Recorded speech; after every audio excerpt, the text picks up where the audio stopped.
আসসালামু আলাইকুম এভরিওয়ান। আজকে আমি আপনাদের সাথে মাছের ডিমের খুবই মজার একটা বড়া রেসিপি শেয়ার করব। আশা করছি আপনাদের কাছে খুবই ভালো লাগবে। আজকে আমি মাছের ডিমের সাথে কলা ইউজ করব।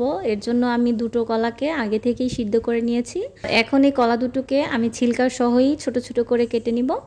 এখন কলার বাড়তি অংশগুলোকে আমি ফেলে দিচ্ছি। আর এই কলাগুলোকে দেখতে পাচ্ছেন আমি খুব ছোট ছোট করে কেটে নিয়েছি।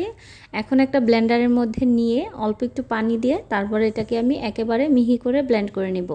আপনারা চাইলে এটাকে পাটায় কোনো প্রকার পানি ছাড়াও বেটে নিতে পারেন। এখানে আমি একটা মাছের ডিমের অর্ধেক পরিমাণ ডিম হাত দিয়ে ভালো করে কচলে নিয়ে নিয়েছি। আর এর মধ্যে আমি এখন বেটে রাখা কলাটাকে দিয়ে দিলাম। এবার এর মধ্যে আমি 1 কাপ পরিমাণ পেঁয়াজ কুচি দিয়ে দিচ্ছি। আর সাথে দিয়ে দিচ্ছি হাফ কাপ পরিমাণ ধনেপাতা কুচি। আর এখন এর মধ্যে 8 থেকে 10টা কাঁচামরিচ কুচিও দিয়ে দিচ্ছি। আর এবার এর মধ্যে আমি হাফ চা চামচ পরিমাণ আদা এবং রসুন বাটা দিয়ে 1 চা চামচ পরিমাণ লেবুর রস দিয়ে দিচ্ছি। আর এখন এর মধ্যে 3 টেবিল চামচ পরিমাণ চাউলের গুঁড়া দিয়ে দিচ্ছি 1 চামচ পরিমাণ হলুদ গুঁড়া, হাফ চা চামচ পরিমাণ মরিচ গুঁড়া, হাফ চা চামচ পরিমাণ দিয়ে দিচ্ছি ধনে গুঁড়া। আর এখন স্বাদ মতো লবণ দিয়ে দিলাম। আর এখন এটাকে ভালো করে হাত দিয়ে মেখে নিচ্ছি। মাখানোটা যত ভালো হবে বড়াটা খেতে ততই মজা হবে আর মশলাগুলো সুন্দর করে মিক্স হয়ে যাবে। আর যখন সব কিছু সুন্দর করে মাখানো হয়ে যাবে তখন এই মিশ্রণটাকে আমি আধা ঘন্টার জন্য একপাশে রেখে দিচ্ছি। আর এখন একটা তাওয়ার মধ্যে আমি পরিমাণ মতো অল্প একটু তেল দিয়ে ভালো করে এর চারপাশে লাগিয়ে দিচ্ছি। এবার তেলটা গরম হয়ে গেছে। এখন এক এক করে বড়াগুলোকে আমি গোল গোল করে দিয়ে দিচ্ছি। আমি এখানে মাঝারি সাইজ করে করেছি, আপনারা চাইলে এটাকে আরেকটু বড় বা ছোট করেও করতে পারেন।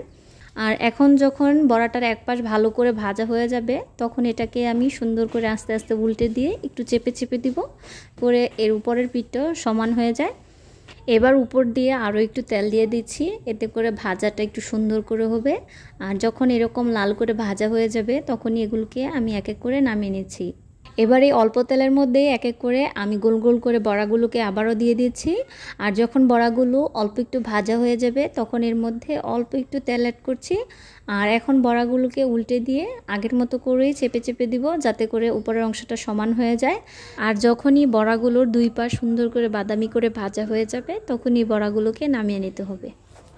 সবগুলো বড়াকে আমি মিডিয়াম হিটে সুন্দর করে ভেজে নামিয়ে নিয়েছি। আর এই বড়াটা যে মাছের ডিম দিয়ে তৈরি করা হয়েছে একেবারেই বোঝা যাচ্ছে না। আর এটার টেস্টটা কিন্তু খেতে খুবই ভালো লাগে, আপনারা অবশ্যই একবার হলেও ট্রাই করবেন। আর এর ভিতরটা আমি আপনাদেরকে একটু ভেঙে দেখাচ্ছি যে কীরকম হয়েছে। মাশাআল্লাহ, এর ভিতরটাও খুবই সুন্দর হয়েছে। আমার এই মাছের ডিমের রেসিপিটা যদি আপনাদের কাছে ভালো লেগে থাকে তাহলে অবশ্যই ভিডিওটাকে লাইক, কমেন্ট এবং শেয়ার করবেন। আর যে যেখান থেকে আমার ভিডিওটা দেখছেন সকলেই ভালো থাকবেন। আল্লাহ হাফেজ।